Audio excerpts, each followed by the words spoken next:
آخر میں اخلاق کا اسلام نے کیا تصور پیش کیا ہے اس کے بارے میں بھی تفصیل سے مولانا مودودی نے اظہار خیال کیا ہے۔ دوسرے کتابچہ اسلام کا سیاسی نظام میں مولانا نے یہ واضح کیا ہے کہ اسلام نے زندگی گزارنے کا ایک طریقہ بتایا ہے۔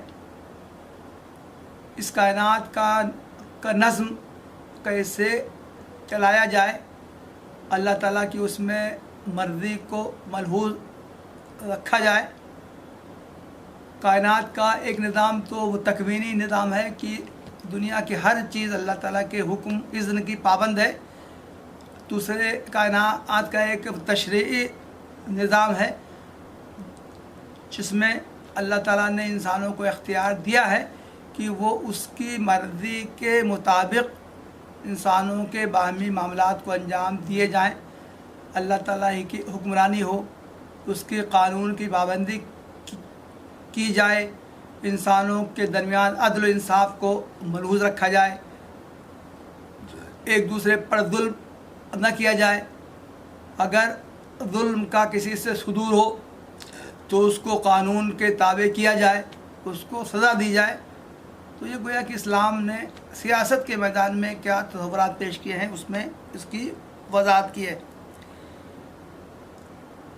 تیسرا کتابچہ اسلام کا معاشرتی نظام کے نام سے ہے۔ معاشرت کے بارے میں اسلام کی کیا تعلیمات ہیں، انسانوں کے ایک دوسرے پر کیا حقوق عائد ہوتے ہیں، خاندان کیسے وجود میں آتا ہے، افراد خاندان اہل خاندان کون کون سے ہیں، ایک دوسرے کے کیا حقوق ان پر عائد ہوتے ہیں، خاندانوں کے مجموعے سے ایک سماج بنتا ہے، معاشرہ وجود میں آتا ہے، اس معاشرے میں رہنے والے لوگوں کے ایک دوسرے پر کیا حقوق عائد ہوتے ہیں۔ اسلام نے معاشرتی زندگی میں کن چیزوں کی تعلیم دی ہے اور کن چیزوں سے روکا ہے، اس کی وضاحت کی ہے۔ چوتھا کتابچہ اسلام کا اقتصادی نظام کے نام سے ہے۔ معاشیات کے میدان میں اسلام کی کیا تعلیمات ہیں، مولانا مودودی نے اس میں یہ واضح کیا ہے کہ اسلام کی تعلیمات سرمایہ داری اور کمیونزم کے بین ہیں۔ اسلام افراد کو ملکیت کا حق دیتا ہے، کمانے اور جو کچھ کمایا ہو اس کو اپنے پاس رکھنے، اپنے اوپر خرچ کرنے کا حق دیتا ہے۔ اسی طرح اسلام کی تعلیم یہ ہے کہ انسان جو کچھ کمائے اس میں دوسرے بندوں کا بھی حق پہچانے۔ اسی طرح اس کتابچے میں مولانا مودودی نے یہ بھی واضح کیا ہے کہ معاشی میدان میں اسلام نے کچھ اصول بیان کیے ہیں، حلال اور حرام کے حدود متعین کیے ہیں۔ اسلام پابند کرتا ہے کہ اس کے ماننے والے ان حدود کی پابندی کریں، صرف کمانے کے میدان میں، کھانے پینے کے میدان میں حلال کو ملحوظ رکھیں اور جن چیزوں کو حرام قرار دیا ہے ان سے بچنے کی کوشش کریں۔ آخری تقریر ہے اسلام کا روحانی نظام۔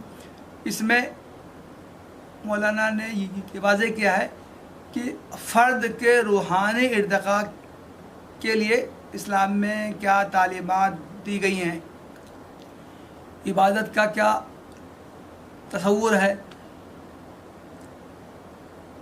تزکیہ کے بارے میں اسلام نے کیا تعلیمات دی ہیں، اللہ تعالیٰ کا تقرب حاصل کرنے کے لیے انسان کو کیا کیا کوششیں کرنی چاہیے، ان چیزوں کا اس رسالے میں تفصیل سے بیان ہے۔ یہ جیسا کہ میں نے بتایا یہ مولانا مودودی کی 5 تقریریں ہیں۔ ہر تقریر عام طور سے 6 یا 7 صفحات میں ہے، تو گویا کہ اس مختصر سے کتابچے سے ایک اسلام کا ایک جامع تعارف ہمارے سامنے آ جاتا ہے۔ اس کتابچے کی اہمیت کے پیش نظر ضرورت ہے کہ اس کو عام کیا جائے۔ اس کتابچے کا دوسری زبانوں میں، انگریزی میں، ہندی میں، دوسری زبانوں میں بھی ترجمہ ہو گیا ہے۔ اس کے ذریعے اسلام کی جامع تعارف ہمارے سامنے آ جاتا ہے۔ وآخر دعوانا ان الحمدللہ رب العالمین۔